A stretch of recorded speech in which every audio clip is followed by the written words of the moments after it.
Alberta is overhauling the way it licenses and regulates its commercial trucking after a Calgary-based firm was involved in the bus crash that killed 16 people and injured 13 others with the Humboldt Broncos junior hockey team.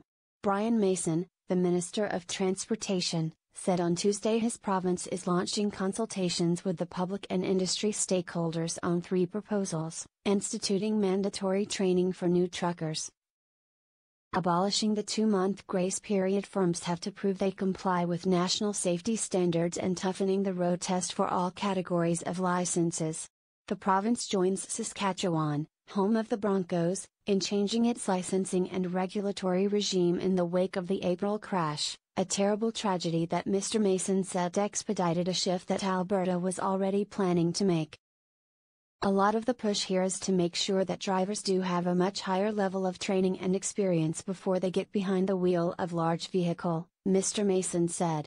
We need to make sure that the changes we make are the right ones and are sustainable.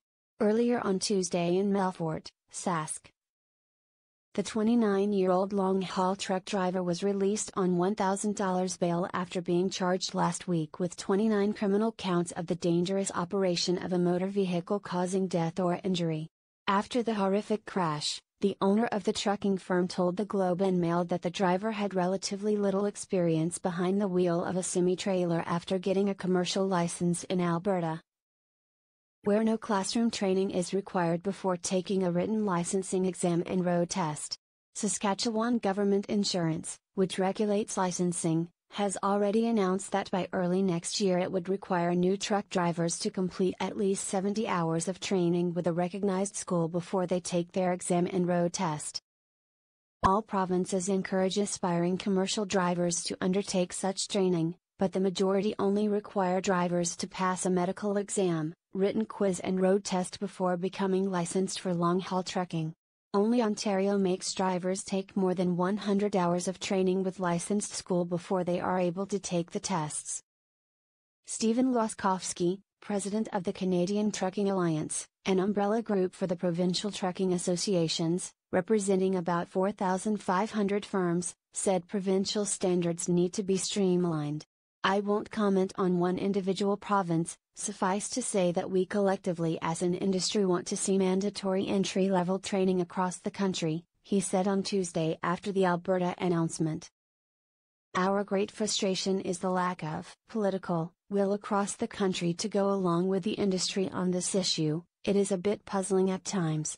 His organization released a 10-point plan on Tuesday to address certain safety and regulatory deficiencies, some of which were included in Alberta's announcement.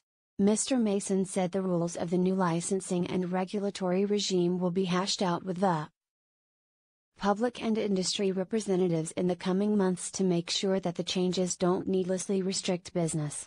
The province is also considering a mandatory compliance review for new carriers within 9 months to a year from the day they open their doors.